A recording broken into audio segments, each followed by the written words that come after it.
Hey there. Today I'm going to be talking about Sin in Viper, the expansion that seemed to have fallen through the cracks. My name is Nate, and welcome to the Gamers Guild. Alright, so this is a little bit of a not traditional character review, as this is one that really just fell through the cracks with so many other things going on, releases, battle reports, and everything else, but these are still two characters that I think are very much so worth reviewing. Now, I will say before we get started, if there are any characters that you have forgotten to pick up and just fell through the cracks, I suggest going to Tritex Games. Website has all of the great MCP expansions and everything else, and if they don't have it now, they'll have it later. But they are the sponsor of the Gamers Guild, and the reason why at the end of this video I'm able to pull a winner out of a box for another expansion. So thank you to Tritex Games as well. If you are shopping through them, use the code TritexGGCP5 at checkout for an extra 5% off their already discounted prices. And with that, let's get into it. So first up we have Sin, who is also known as Cynthia Schmidt. She has 4 stamina on her front side and 6 on the back. It's the only change, so go ahead and talk about that now because 4 is a really low number. She moves medium, is size 2 for 3 threat. She has 3 physical and energy defense, and a 4 on mystic, which is always nice. Her first attack is an automatic pistol. Has a range of 3, strength of 4 for 0 power. And it says after this attack is resolved, this character gains 1 power. As well, it automatically just has the rapid fire ability. After this attack is resolved, this character may make an additional automatic pistol attack. This additional attack must target the original target character, and the additional attack does not have the rapid fire special rule. So quick clarification, I know I've said it before, but if this is your first time watching, when it says original target, it means whoever Sin ended up attacking. So if she, let's say, attacked Black Widow, and then Captain America bodyguarded the attack, he now becomes the original target, so that additional automatic pistol would also be targeting him. So a good builder, consistent, gonna usually be guaranteeing yourself 2 power, which is probably the best side of this. A 4 dice attack multiple times. There are some characters it's useful against, but it's not always going to be the greatest way to deal damage. Her spender, though, is also physical. It's called Make It Personal.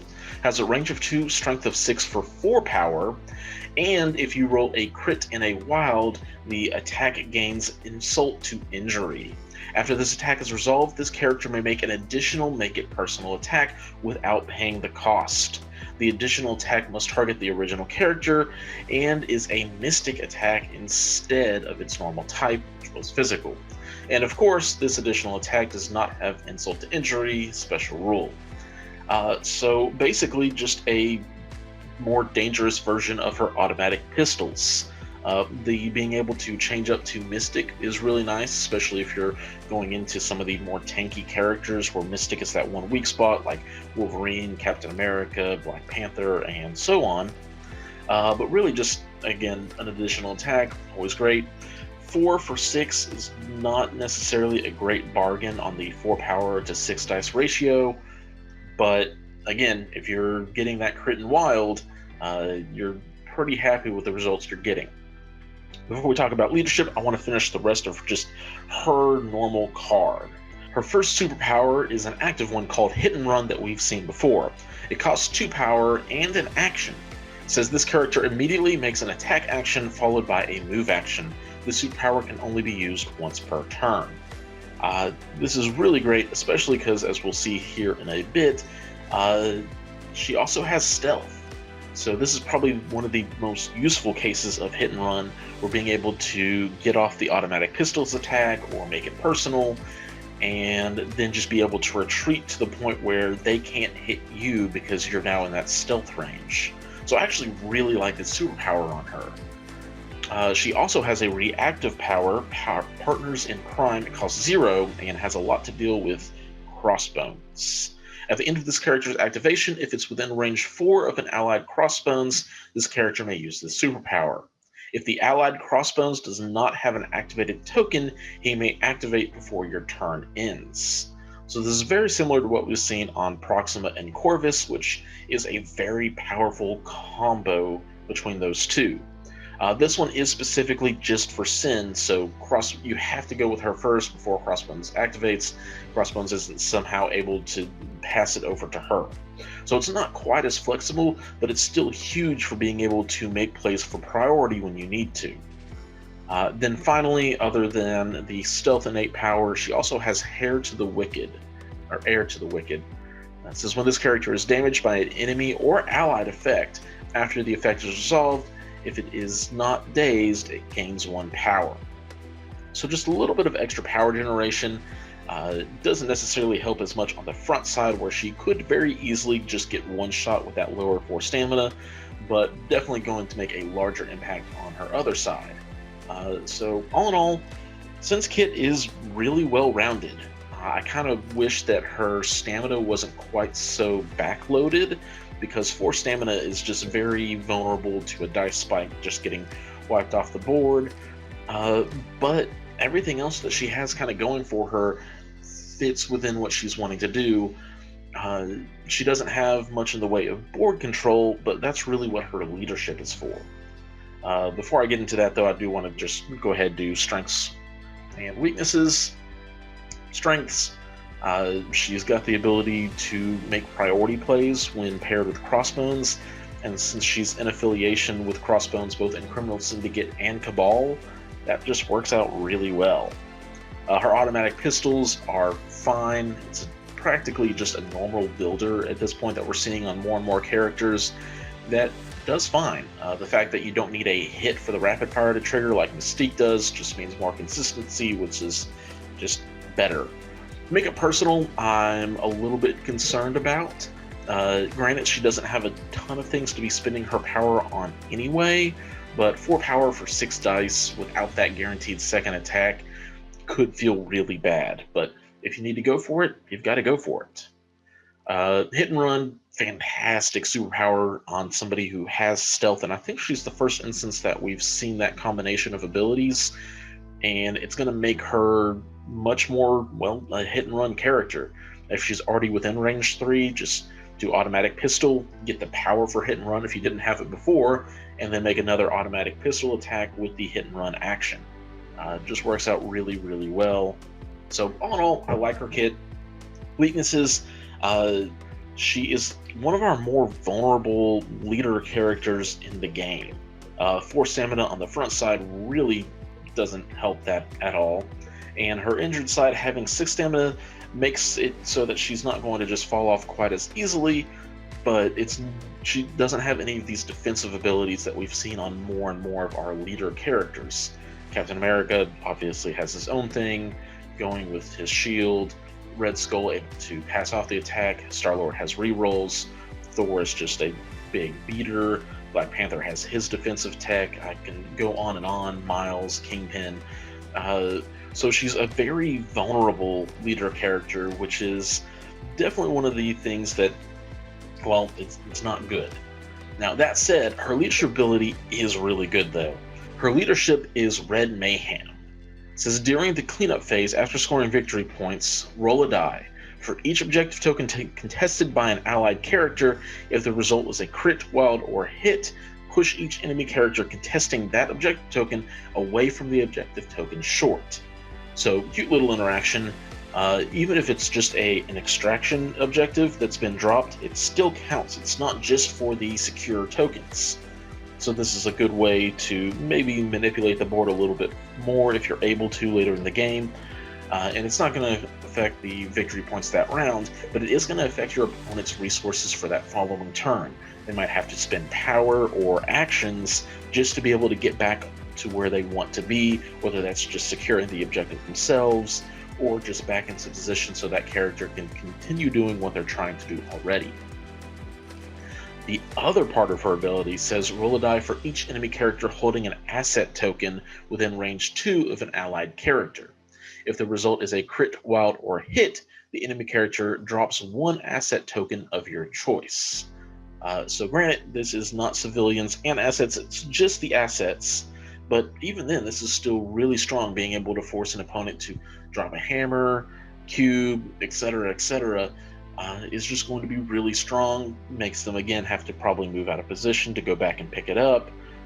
Or if you have priority, thanks to partners in crime, it allows you to go and get that hammer quickly with Sin, and then her automatic pistols look a lot scarier. So all in all, I think she's really well rounded. When you compare her to Red Skull, both of these leaderships are actually quite universally good.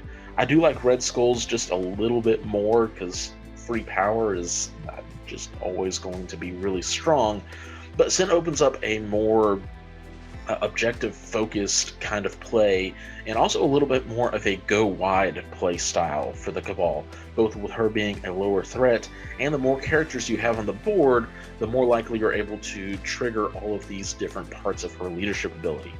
So I'm really excited to get a couple of test games in with her instead of the Red Skull, MODOK, and some of these heavy hitters. Sin kind of encourages you to bring her along with like Baron Zemo, Crossbones, and her partner that comes with her, who is Viper, also known as Ophelia Sarkissian. I probably butchered that, but she has 5 stamina, moves long, is size 2 for 3 threat.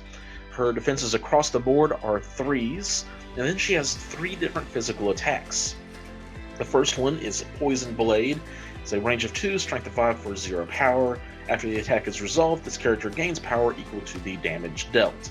And on a wild, the enemy character will gain the poison condition, which is of course during the power phase, the enemy character would then lose 1 power. Her next one is Assassin's Pistol. It's a range 3, strength 4 attack, also costing 0 power, and this one will just net her 1 guaranteed power, but if you roll a wild, the target character will gain the stun special condition. Very, very rude.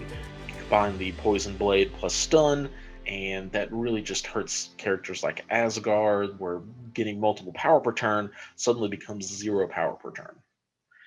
And then finally, we have Viper Strike. This one is a range of 3, strength of 6 for 3 power, and says after this attack is resolved, place this character within range 1 of the target, and if you get a wild, you trigger Venom. After this attack is resolved, the target character gains the slow and stun special conditions.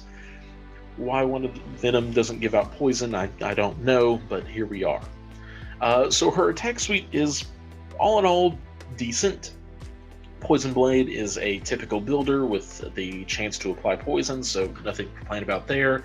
Assassin's Pistol gives Viper, if nothing else, a guaranteed power source, which sometimes can be really relevant when you just need that guaranteed power. So being able to do that, a little bit of a longer range, gives her some versatility that she otherwise didn't have, so it's better for it being there than not having it at all. Viper Strike, it's mobility on an attack. It's never bad. Range 3, getting to place within range 1, might as well be a range 4 place in some cases. So nothing wrong with this ability. Being able to slow and stun somebody on a wild on 6 dice feels really nice. So I have no complaints about her attack suite. Would have been nice if maybe her Assassin's Pistol also happened to be an energy attack, but besides that, so far, so good. Her first superpower is an active one called Displacement Ring. It costs 2 power and says place this character within range 2 of its current position. This superpower can only be used once per turn. This is good. We've seen place effects on so many different characters. 2 power to be placed within range 2 is just always going to be efficient and helpful. It is a little bit unfortunate that it's not just like something like Charge, where it's a long move and then attack, but this gives her more versatility, so it's not necessarily better or worse than Charge, but it is different than Charge. Then finally, for her reactive ability, we have Coiled Serpent. It also costs 2. It says when this character is targeted by an attack within range 2, it may use this superpower. Instead of rolling dice equal to its defense, it rolls 5 defense dice. Then if this character suffers no damage from the attack, after the attack is resolved, the attacker suffers 2 damage. So this synergizes really well with her long move, the Displacement Ring, the Viper Strike. All of these can just kind of force her to get within range 2 of anybody who wants to be attacking her, and then she's able to activate essentially martial prowess, buffing up her defenses with the strong chance of being able to hurt whoever is coming after her. Then finally, she also has the innate stealth superpower, which is a little bit weird considering a lot of the rest of her kit wants her to be up in your opponent's face with the poison blade and the viper strike, placing you within range 1. But for those times that maybe she's needing to get out of dodge with an objective, because that nice long move, then plus a displacement ring, stealth just being able to get you out of the way can be nice.